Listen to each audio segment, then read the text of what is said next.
Ya, dugaan adanya korupsi di tubuh PSSI mulai mengemuka ke publik setelah komunitas supporter anti korupsi melaporkan ke KPK dugaan adanya penggelapan dana dari Kemenpora oleh pengurus PSSI periode 2010-2013. Apa dasar dari dugaan tersebut? Apakah ini juga bisa mengklarifikasi isu tak sedap tentang PSSI selama ini? Kami akan mengulasnya kali ini dengan Partoba Pangaribuan. Ini merupakan dari komunitas supporter anti korupsi yang melaporkan ke KPK kemarin ya. Bang Partoba, selamat malam. Selamat malam. Terima kasih sudah hadir. Kemudian ada Direktur Hukum PSSI, Aristo Pangaribuan. Selamat malam. Selamat malam. Terima kasih sudah hadir juga.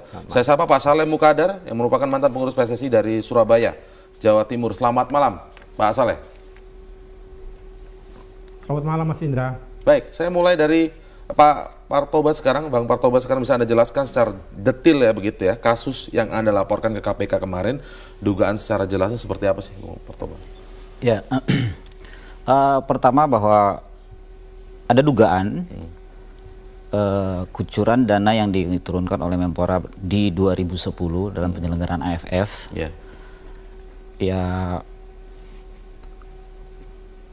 tidak jelas pengelolaan dana tersebut gitu loh. Tidak ada pertanggungjawabannya. Tidak ada pertanggungjawaban, tepat tidak transparan. Jadi kemudian yang kedua adalah ada dana pengelolaan usia U14, angkanya kurang lebih 400 sekian juta. Jadi tidak satu kasus ini yang dalam? Tidak satu kasus. Oke. Ini yang lebih lucu, kegiatannya sudah dilakukan, dan dananya baru diajukan pasca kegiatan. Ini kan aneh. Dalam aturan birokrasi negara seharusnya kan ajukan dulu program, kucur dana lakukan kegiatan. Nah, itu. Terus kemudian yang soal apa pembinaan atlet usia muda tadi? Usia U14. U14 ya. Terus kemudian di 2013 KLB. Itu ada kucuran dana, mungkin tadi sudah dikoreksi Bang Aristo, angkanya 1,5 miliar. Nah, itu juga kabarnya tidak ada pertanggungjawaban yang jelas dan terbuka.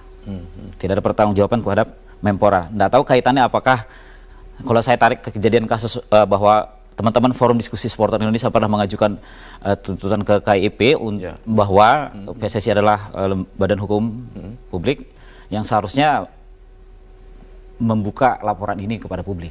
Ada dasarnya tidak, misalnya adakah hasil audit BPK atau ada? Jelas kita standing kita berangkat dari hasil audit BPK. Tahun 2010? 2010 sampai 2013. Itu menyebutkan apa hasil auditnya saat itu? Ya, ada penyelewengan dana atau penyimpangan dana atau apa?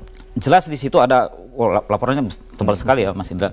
Saya juga kalau baca. Tapi di situ memang ada seperti temuan, ada keganjilan dari angka-angka plot-plot yang dialokasikan dalam kegiatan dan program tersebut. Jadi itu terjadi selama kepengurusan 2010 sampai 2013. Itu baik. Di masa Menteri Andi Malarangeng dan lanjut ke Roy Suryo. Baik, saya sekarang nanya ke Pak Saleh. Pak Saleh, Anda pernah berada sebagai pengurus PSSI apa atau sejauh apa Anda mengetahui kira-kira tentang isu korupsi yang terjadi di tubuh PSSI? Agar ini bisa benar-benar real ketika ini disebut isu tak sedap, hanya menjadi perbincangan bisik-bisik, tapi apakah ini real nyatanya atau bagaimana sebenarnya Pak Saleh? Ketika 2011 terjadi persoalan dengan kepengurusan PSSI ketika itu Pak Nurdin Halid, itu Menpora dalam hal ini kemudian membekukan alokasi anggaran untuk ke PSSI. Nah, namun kemudian ketika Pak Andi Malarangeng tidak lagi menjadi Menpora, ketika Kongres Maret 2013, alokasi itu diberikan lagi sebagaimana disampaikan oleh Pak Partoba itu tadi. Itu yang saya tahu. Baik. Pak Aristo, seperti apa Anda melihat? Ada hal juga yang saya kira mungkin perlu dijelaskan nanti oleh Pak Aristo. Iya. Alokasi dari setiap tahun itu, alokasi dari FIFA, bantuan dari FIFA dan AFC, itu digunakan buat apa? Dan itu saya kira salah satu hal juga yang diminta oleh FDSI dalam gugatan mereka ke KIP, meminta agar kemudian laporan keuangan PSSI itu dibuka. Karena ada banyak hal sekali yang ditutup di sana. Sudah dibuka Pak Saleh. Oke, boleh saya? Silakan. Oke. Dibuka ke siapa? Begini, Bang Partoba, Pak Saleh tadi katanya mendengar kabar, rasanya tidak transparan. Nah, ini yang saya mau luruskan ini informasinya dari siapa? Jadi pertama, yang namanya PSSI itu dia tidak punya pos anggaran di dalam APBN. kita bicara uang rakyat, kita bicara APBN. Itu ada PP 45 tahun 2013 tentang pelaksanaan APBN. Di situ ada yang namanya bendahara negara, Kementerian Keuangan, ada yang namanya kuasa pengguna anggaran, menterinya, ada yang namanya kuasa pengguna anggaran eselon 1, dan adanya PPK, pejabat pembuat komitmen, itu Kabiro eselon 2. Nah, sekarang kita lihat alur dananya. Ini jangan-jangan saya khawatir teman-teman supporter tidak tahu nih frameworknya seperti apa. Kita lihat alur dananya.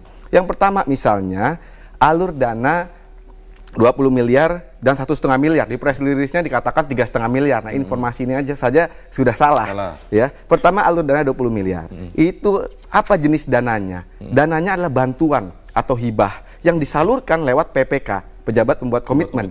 Ya, turun tuh kan dari Menteri Pengguna Anggaran, turun ke eselon 1, eselon 2 PPK, kemudian turun ke PSSI. PSSI dalam hal itu nih saya khawatir tadi Bang Partoba bilang BPK-nya tebal sekali, jangan-jangan nggak dibaca, ya. Jadi di situ sudah PSSI mempertanggungjawabkan hal tersebut, ya. Kepada siapa? Kepada PPK, penjabat pembuat komitmen sampai ke atas. Sudah dipertanggungjawabkan, dan di dalam audit BPK itu ini salah sasaran juga ini fitnah juga. Tidak ada namanya indikasi tindak pidana korupsi, itu tidak ada.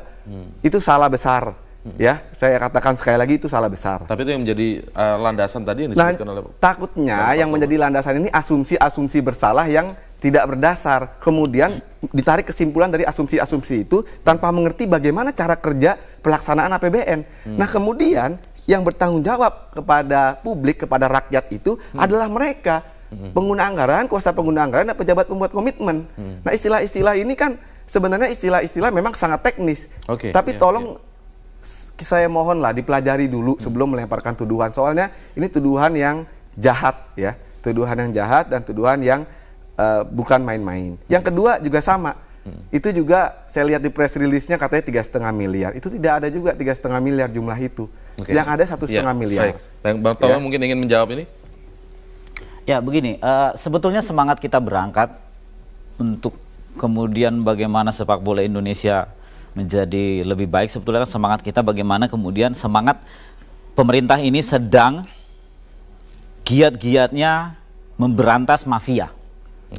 Tarikan kita adalah ketika Bu Susi mampu mengusir maling atau menangkap maling ikan, lalu kemudian di migas juga soal mafia migas juga sekarang diselesaikan di olahraga, tidak saja sebetulnya PSSI, di semua cabur termasuk kali ini PSSI juga banyak maling.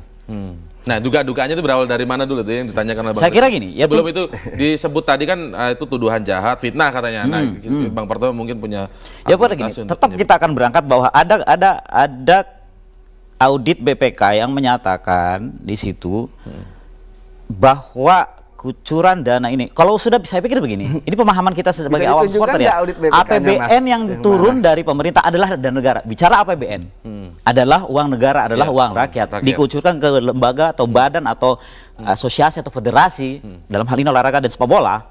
Lalu kemudian bagaimana pengalokasian dana-dana tersebut? Harusnya ini harus dibuka secara transparan dan bertanggung jawab terhadap rakyat, kan begitu.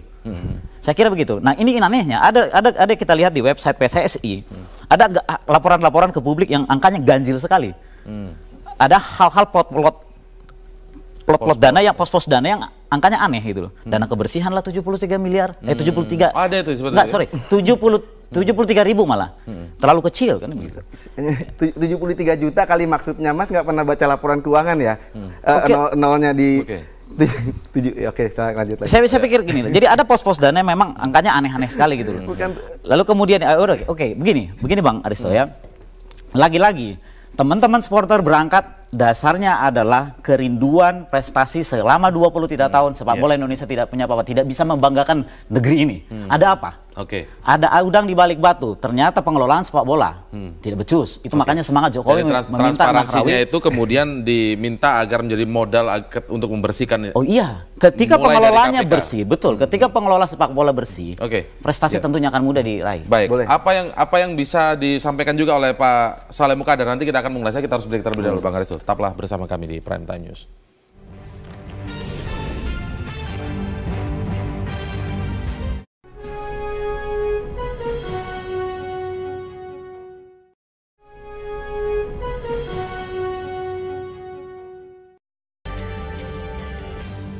Ya, saya sekarang ke Pak Saleh terlebih dahulu. Pak Saleh, kalau tadi yang di luar misalnya apa yang disampaikan oleh Bang Partoba atau yang dilaporkan ke KPK begitu, apa yang Anda ketahui soal dugaan-dugaan korupsi ini? Karena kalau kita mengambil atau mencuplik, mengutip apa yang disampaikan oleh Bang Aristo sebelum hadir di Prime Time News ini, mengatakan ini bukan kasus atau bukan laporan-laporan baru, bukan hal-hal baru, sejak lama sudah ada, tetapi memang tidak valid datanya sehingga tidak pernah terbukti paling tidak sampai saat ini kasus-kasus korupsi di tubuh PSSI ini. Saya kira bukan tidak valid, tapi belum ada institusi penegak hukum yang betul-betul serius untuk kemudian menangani persoalan di PSSI. Sebagaimana kita tahu, PSSI sebenarnya sejak 1953 adalah badan hukum publik. Dan itu sudah dikuatkan dengan keputusan KIP, keputusan pengadilan negeri. Kalau tadi Pak Aristo mengatakan bahwa mereka sudah terbuka, sudah menyerahkan, kalau mereka menyerahkan laporan keuangan itu kepada pengadilan, maka mereka pasti menang di KIP maupun di pengadilan negeri. Faktanya tidak demikian. Artinya banyak hal yang kemudian masih jadi tanda tanya kita. Karena kenapa anggaran yang mereka terima dari hak siar, dari sponsor, dari FIFA, AFC, kemudian persoalan-persoalan seperti di Jawa Timur macam korupsi dana hibah Kadin untuk ke PSSI katanya. Nggak ada hubungannya Pak Saleh. Yang dikelola oleh anaknya Pak Nyala umpamanya. Kemudian banyak hal yang saya kira perlu diungkap ke permukaan, termasuk perampokan Persebaya. Betapa tidak Persebaya milik masyarakat Surabaya diambil alih oleh Pak Nyala, kemudian nama itu dijual kepada investor lain dengan harga miliaran rupiah. Saya kira itu juga korupsi. Kalau kemudian polisi atau KPK mau mengusut itu, akan kami laporkan. Baik, Bang Aristo, dengan bukti-bukti yang komplit. Sebenarnya tadi semangat untuk membenahi sepak bola ya. Yang pertama, kita apresiasi lah, PSSI apresiasi, tapi tolong jangan melemparkan tuduhan-tuduhan jahat yang tidak terbukti. Ya misalnya tadi katanya ada korupsi, BPK menyatakan ada dugaan korupsi, itu tidak ada sama sekali. Kok jahat sekali sih? Begitu loh. Kalau kita sama-sama membenahi sepak bola, ya marilah kita sama-sama. Yang kedua, tadi Mas Indra udah katakan bahwa ini bukan yang pertama ya laporan ini. Soal 2010-2011 sudah pernah dilaporkan ke KPK, tapi sampai sekarang tidak lanjutnya ya. Kemudian maksud Anda itu artinya apa? Artinya memang tidak kuat buktinya atau memang KPK-nya belum jalan atau bagaimana? Ya iya, artinya bukti-buktinya memang sangat prematur. Coba kita lihat tadi. Mengutip 1,5 2013 3,5 miliar itu saja salah. Kemudian yang ketiga, laporan keuangan tadi PSSI dicurigai kebersihan 73.000. Yang namanya laporan keuangan itu memang ada denominasi nilai nolnya, itu hal yang biasa. Kemudian yang keempat, misalnya kita sebentar Pak Saleh, tadi Bapak ngomong saya diam. Sebentar saya selesaikan. Kemudian contoh FIFA ya, tadi kita lihat. Jadi kita contoh saja memang seperti FIFA. Jadi US Justice Department dia punya dakwaannya, racketeering influence namanya. Artinya ada oknum-oknum, bila ada ya, jika betul-betul ada, silahkan ya tangkap orang-orang yang menyalahgunakan posisinya di PSSI. Jangan kemudian membekukan PSSI, kemudian baru mencari-cari kesalahannya. Ini kan salah betul. Ya. Kalau tadi ketika ada orang yang misusing his capacity, tangkap saja.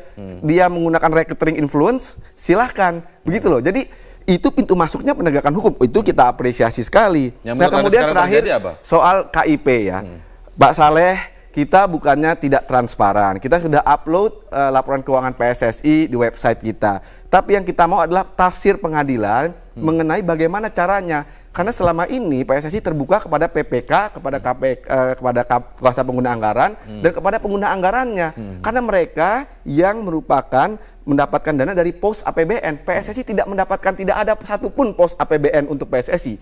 Yang ada pos di APBN 2015 itu adalah olahraga prestasi, ya, yang mana itu tidak berkesinambungan. Yang tadi salah satu digarisbawahi oleh Pak Saleh adalah tentang kasus dana hibah yang Anda sebut tadi tidak terhubung, tapi menurut Pak Saleh dan juga yang disampaikan oleh Pak Partoba itu nanti hubungannya nanti juga ke PSSI juga. Enggak ya, saya taruh komentar lah. Itu nggak ada hubungannya, ya. Itu nggak ada hubungannya. Kalau mereka yang bilang itu berhubungan, silakan saja buktikan, tapi janganlah melempar tuduhan tanpa bukti, menyerang personal, kemudian PSSI dibawa-bawa. Kok seolah-olah memperlakukan PSSI ini sebagai organisasi yang dibentuk untuk tujuan jahat atau criminal enterprise. Pak Saleh ini kan juga mantan pengurus PSSI, deputi sekjen. Lah Pak Saleh selama ini kemana? Coba Pak Begitu Saleh. loh. Ya kita serahkan Itu Pak Saleh. 2010 2011 itu kan grupnya Pak Saleh. Saya mau luruskan, artinya yang sebenarnya pembekuan oleh pemerintah itu adalah karena 2 klub bodoh yang dipaksakan untuk main.